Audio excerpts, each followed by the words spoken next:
अली की मेरी मुलाकात रात को 7 मुहर्रम को रात 12:15 पे हुई थी। जब उसने कहा मैं कोयटा जा रहा हूँ तो मैंने उसको मना किया। बलूचिस्तान की हुकूमत ने मुझे बहुत साथ दिया, उन्होंने मेरा बहुत ख्याल रखा है, मुस्तकिल कांटेक्ट के अंदर है और वो अब भी मुझसे पूछ रहे हैं कि अगर कोई भी चीज़ की ज़रूरत हो या कोई भी मामला हो तो हम हाजिर हैं। ये सानिया तो बहुत बड़ा है जिसका कोई इजाला नहीं है, ये सिर्फ हमदर्दी कर सकते हैं, मुझे कोई दे नहीं सकता। तो मैं इसके लिए सिर्फ इतना कहूँगा कि जो कुछ भी हुआ है ये मेरे साथ बहुत गलत हुआ है, मेरे बच्चे के साथ गलत हुआ है, आइंदा किसी के साथ नहीं होना चाहिए। आप भी कोशिश करो इस चीज़ को फैलाएं। अगर कोई ऐसी जगह है हमारे मुल्क में जो हमारे लिए सेफ़ नहीं है तो प्लीज़ उसे बंद कर दो। बंद नहीं कर सकते तो वहाँ कोई बोर्ड लगा दो, कुछ भी करो, किसी और की औलाद नहीं जानी चाहिए।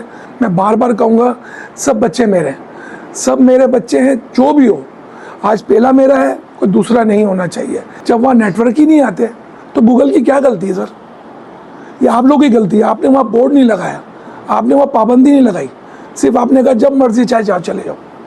इसके अलावा क्या कह सकता हूँ? सिर्फ मैं इंसाफ मांग सकता हूँ उनकी हुकूमत से कि प्लीज़ मुझे इंसाफ दिलाओ। आज मेरे साथ हुआ है, कल किसी के साथ नहीं होना चाहिए बस। अली की मेरी मुलाकात रात को 7 मुहर्रम को रात 12:15 पे हुई थी। जब उसने कहा मैं कोयटा जा रहा हूँ तो मैंने उसको मना किया कि कोयटा की हालात सही नहीं है, अक्सर मैं देखता हूँ, कोशिश करो मत जाओ। तो उसने कहा 20 बच्चों के साथ जा रहा हूँ, तो मैंने मना किया। तो थोड़ा सा वो कतरा गया, फिर वो चला गया। फिर मैंने उसे फ़ोन करके बोला भाई खैर खैरियत से जाओ, नाराज़गी से मत जाओ। वो चला गया, बहुत खुश था। वो वहाँ पहुँचा, रोड सही नहीं थे, पहुँचा लेट। फिर उसने हमसे हंसी मजाक से बात की, वहाँ रुका, वहाँ बहुत अच्छा रहा वो और बहुत खुश था। आते वक्त भी उसने मुझसे बहुत अच्छी बात की और खुश था, कह रहा था मुझे बहुत मज़ा आया। फिर इसने मैं खाना खा के निकलता हूँ तो वहाँ पर उनके कोई दोस्त हैं, उन्होंने रोका, बोला आज रात का सफ़र ना करें। तो अल्लाह को मंजूर था ना भाई, उसको बुला रहा था कोई, तो उसने ज़िद नहीं करी, वो चला गया वहाँ से। आधे घंटे तक लाइव लोकेशन तो उसकी रही, इसके बाद कट गई। फिर उस लड़के को मेरी बहू ने फ़ोन किया उसको कि हम लोग को इस तरह हमारे साथ वाक़या हुआ है, गोलियाँ चलाई गई हैं, जिस पे अली को गोली लगी है, अली शायद शहीद हो चुके हैं और मुझे भी 5 गोली लगी है जिसमें मैं बहुत ज़ख्मी हूँ। कहीं मेरी आँख ना बंद हो जाए, मेरे बच्चों का क्या होगा?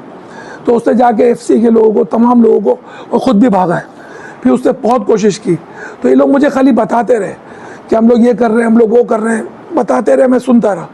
मैंने बड़ी बातें करी, यहाँ तक कि मुझे FC से भी फ़ोन आया, उन्होंने कहा हमने ट्रेस कर रहे हैं, बच्ची को बोलो सोए नहीं, ये नहीं करे। मगर वो बच्ची मेरी बेटी को मुस्तकिल कॉल कर रही थी, जो यहाँ से निकल रहे थे कोयटा के लिए। तो वो चाह रहे थे कि हम पहुँच जाए, क्योंकि वो बहू ये कह चुकी थी कि मुझे 5 घंटे हो गए, मुझे कोई नहीं बचाएगा, आप आ जाओ, मुझे कोई नहीं दिख रहा दूर दूर तक। जब 5 घंटे गुजरे थे जब तक, फिर 6ठे घंटे पे वो निकलने के लिए तैयार हो गए। तो फिर इसके बाद वो पता चला कि जी हमें जगह मिल गई है, हमें गाड़ी मिल गई है।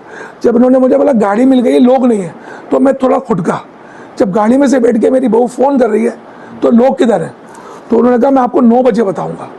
फिर 9 बजे के बजाय उन्होंने 15 मिनट फ़ोन कर दिया कि हमें वो 3 लोग हमने बाजियाब करा लिए, एक बॉडी पड़ी हुई है, बस ये बताया गया। फिर इधर से मेरे लोग घर के निकल गए। फिर वहाँ जाने के बाद जो भी रेस्क्यू किया उन्होंने किया, वहाँ से लाना हमारा काम था, हम उसे लेकर आए। इसके बाद जो कुछ भी जो फैसिलिटी मिली हमको वो गवर्नमेंट ने दी, मुझे बलूचिस्तान गवर्नमेंट ने। मुझे कहा हॉस्पिटल का भी कोई मसला हो, कोई प्रॉब्लम हो, क्योंकि वो दाखिल नहीं कर रहे थे, तो वहाँ से उनकी कॉल आई, फिर उन्होंने लिया मरीज़, थोड़ी देर कर दी इस चक्कर में। अब अल्लाह का शुक्र है स्टेबल है, मगर इसकी सर्जरी चल रही है और अभी ऑपरेशन बाकी है उसके।